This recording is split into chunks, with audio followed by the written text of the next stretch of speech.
What's up everybody, welcome to part 3. And now that we've defeated Dancer, let's head back to the bonfire and spend our hard-earned souls. What we're upgrading here is our strength to 25. This will allow us to wield most of the Black Knight weapons, and we are leaving 5 levels of strength on purpose, which we'll see later why. From the Handmaiden we're going to purchase the key to unlock the tower upstairs and the dried fingers, which allows us to PvP, basically lure more phantoms into our world while simultaneously allowing us to get more helpers into our world as well. For the upcoming fight we're going to be using the bandit knife, which has innate bleed effect. It is a very light dagger which hits quickly and is perfect for bosses or enemies that are weak against bleed. Up here we have Leonard, which gives us cracked red eye orbs. These are 5 attempts to invade another player's world and try steal embers from them by killing them. We haven't got any bone shards to upgrade our flask potency, so that's what we're gonna get soon. Okay, now that we've defeated Dancer, we're able to progress into the next hellish area of the game. We shouldn't be here, this is a late game zone, but here we are collecting our Black Knight gear in bits and pieces to get there. Now these enemies up ahead look like the first zone enemies, but they are supercharged. Just think Super Saiyan versions of the same enemy. Notice he has this red eye look in his eye. That's because they've been affected by the Abyss, which is this reoccurring phenomenon in the Dark Souls universe. There are a lot of healers here which heal these knights as you fight them. And even the healers pack a punch, as you can see. Just gonna wait for this guy to walk past him. We're gonna run. Another one of those sword variety knights. Just gonna run past him here and light this bonfire for our upcoming shortcut, which we're gonna use.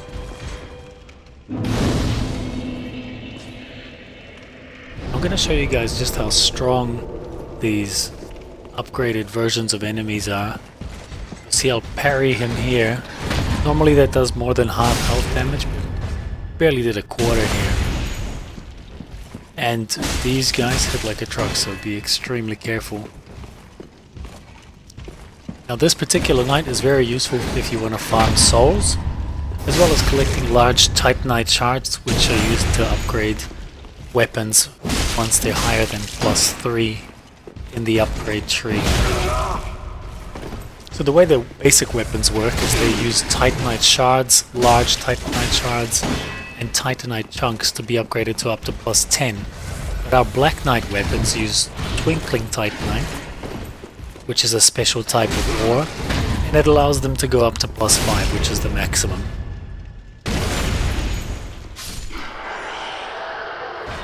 Now this is ridiculously lucky. Not only did I get an Ember, a helmet, and a large Titanite shard, but I got the rarest Sunlight medal, which is used to upgrade the Sunlight Covenant, which is a summoning covenant to help other players.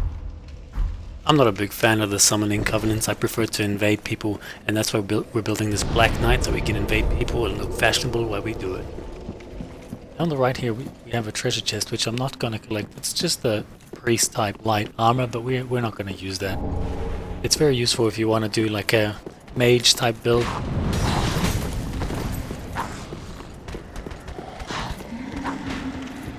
There's a new variety of the big fat winged knight.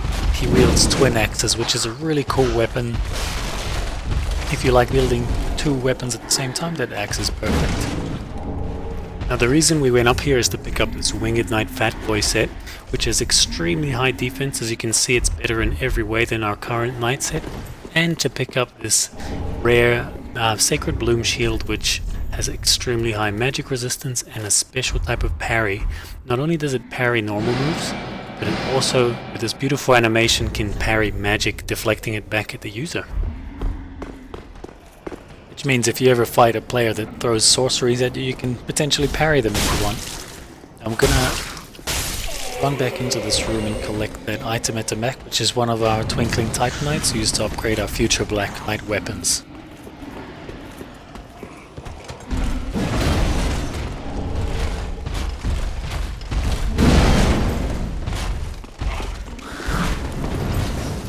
A lot of basic enemies here. I'm just gonna run past these archers that shoot exploding arrows and light the next bonfire.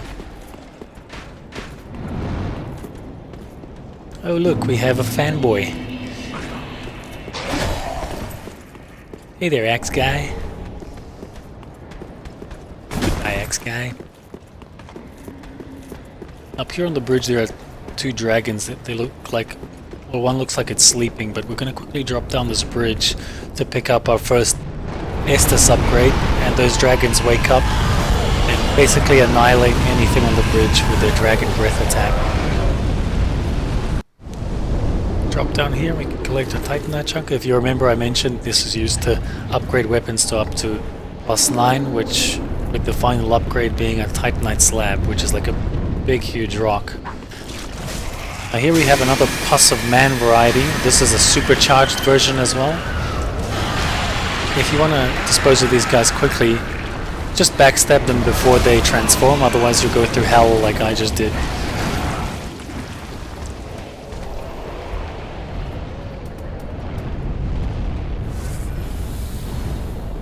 I'm going to run past this Pus of Man and pick up this hidden item over here. The lightning urn is just a bomb that does lightning damage, but it can be exchanged with the Pumperum Crow in the Filing Bone Shrine to give us some more new gear, or like a rare piece of armor. You'll notice that even the little crystal lizards are extremely hard to kill in this zone. Run past this trap before we get wrecked by a million thief guys. Let's proceed forward. Oh, he wants to ask me another question. Now the dragons are awake, so we can't cross the bridge. We have to drop down the side here.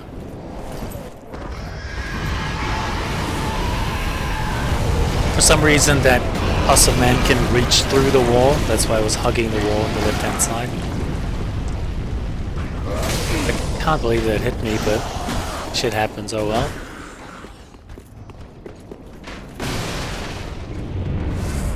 Now we're going to try sneak past the dragons here, and hopefully we can lure these guys to their deaths, because in this big open area the dragons breathe their huge flame attack.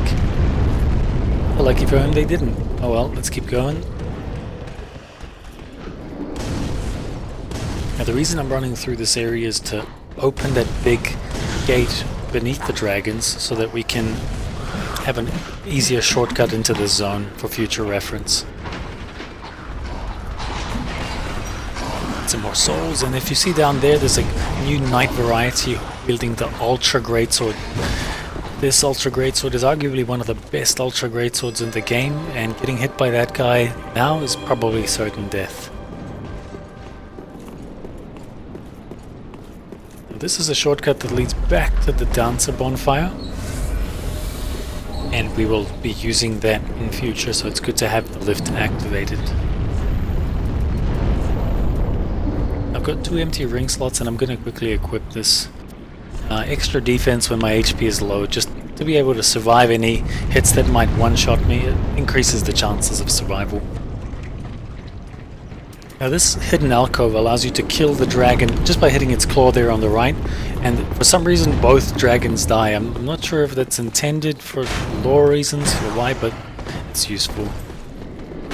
And here is the Night Ring, which I talked about before. This will give us +5 strength, bringing us to 30 strength, allowing us to wield most of the Black Knight weapons, even one-handed.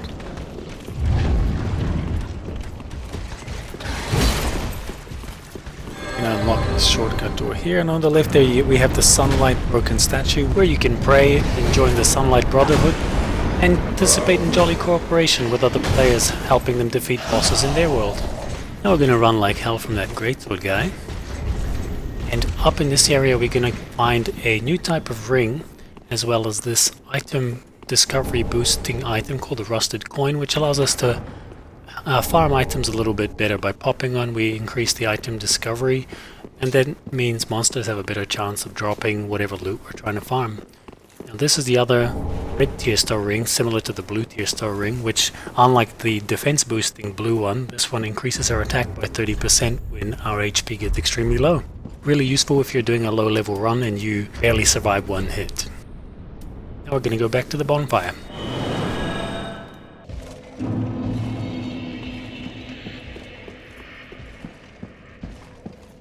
Cool, now we're going to proceed into the leftmost area, which we haven't explored yet, and proceed to fight the next boss.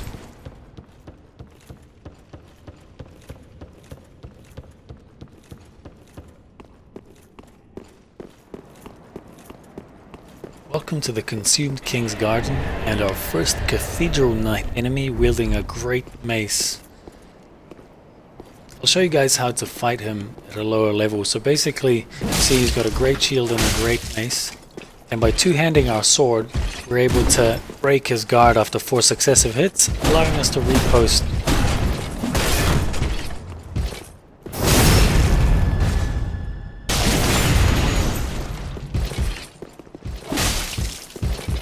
A bit lucky here because he blocked again, allowing me to do a secondary repost. He doesn't always block. He'll bait you into that and then smash you with the mace, so be careful. There we go. He baited me, he shield bashed me and followed up with a deadly combo.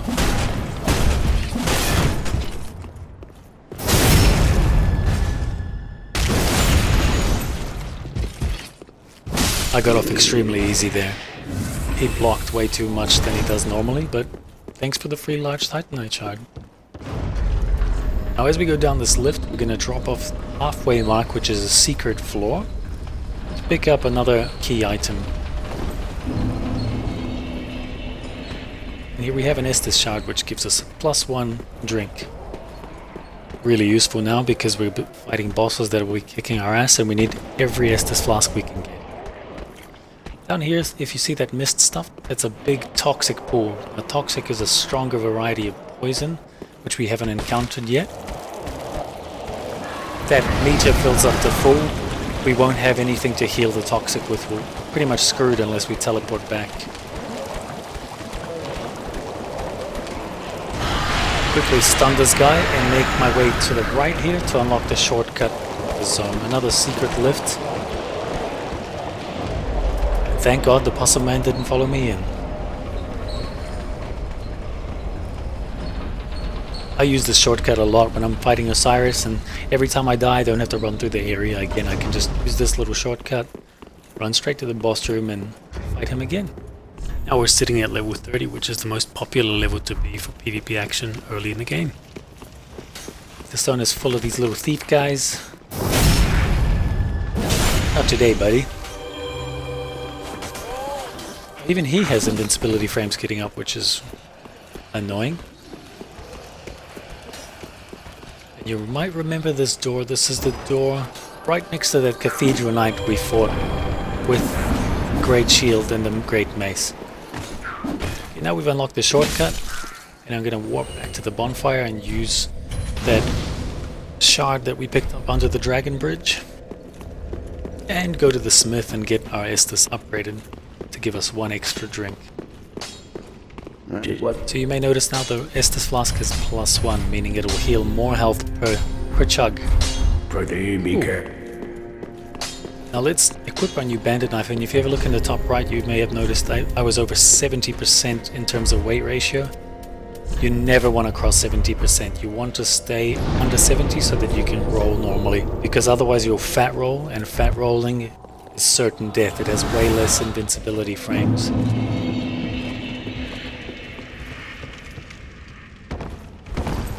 So I've taken off the shield.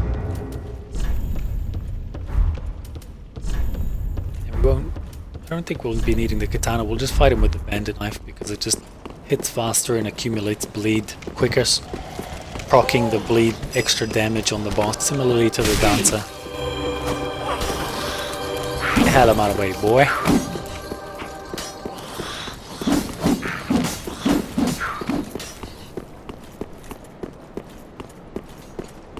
Another lift and another secret stairway halfway down.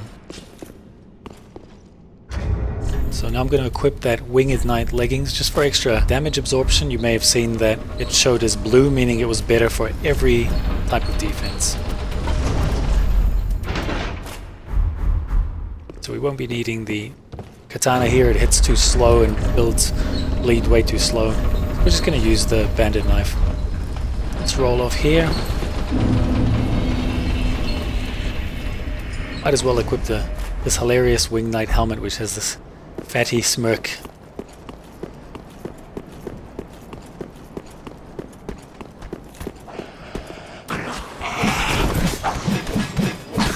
Calm your titties, buddy.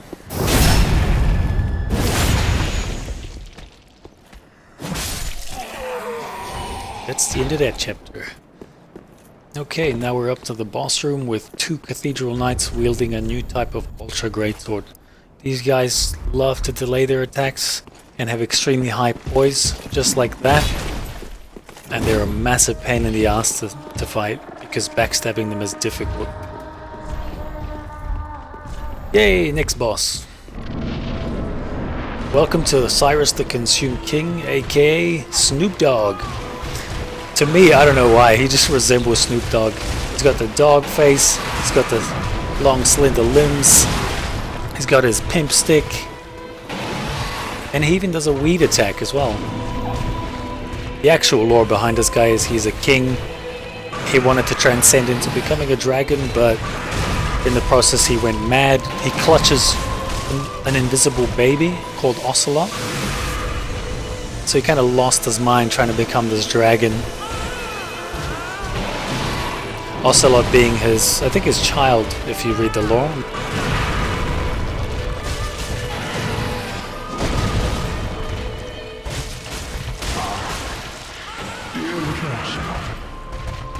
Where have you gone? That was a terrible move. Watch out for Snoop Dogg's weed mist. Don't be afraid. You were born a child of dragons. What could you Only Snoop can handle that level of chronic. show yourself, Ocelot? Damn, Snoop, haven't you had enough? Little Ocelot. Oh.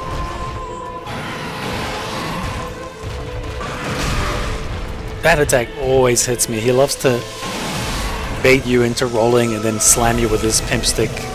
Oh, that was close. I buffed my dagger with lightning here with the pine resin, just to get a little bit more damage going.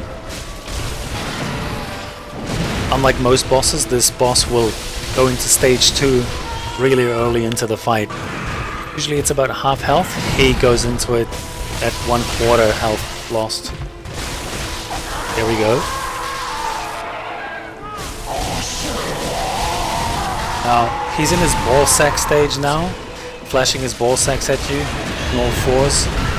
Be extremely careful of his instant tackle, which he does. I hate that move, because it's one of the few moves in the game that can't be visually seen coming, as you'll see here.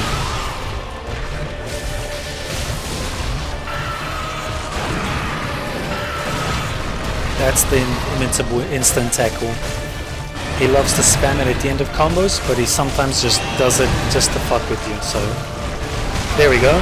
Look at my health. If I didn't have that big fat armor, I would be dead by now.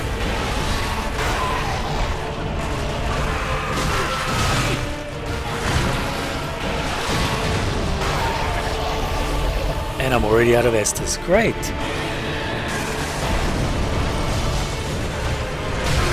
Oh, thanks for that tackle, buddy. I really like it.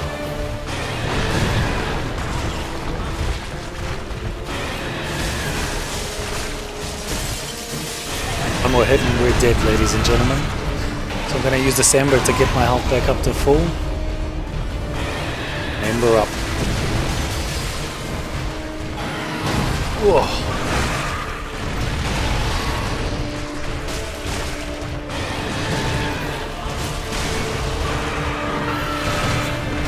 Now there is a bleed boosting item which we get later in the game called Karthus Rogue. That will proc the bleed a little bit faster, but you don't really need it. This Bandit Dagger works fine. It takes about 11 hits to proc, and it's easier to do one-handed. If you wield the dagger two-handed, you waste too much stamina. You won't proc bleed as fast. One more bleed and he's dead. Yeah, there we have it. That wasn't too bad. And now we've unlocked the final hellish zone to farm our Black Knight armor and weapons. that brings us to the end of part 3. Hope to see you all in part 4 later.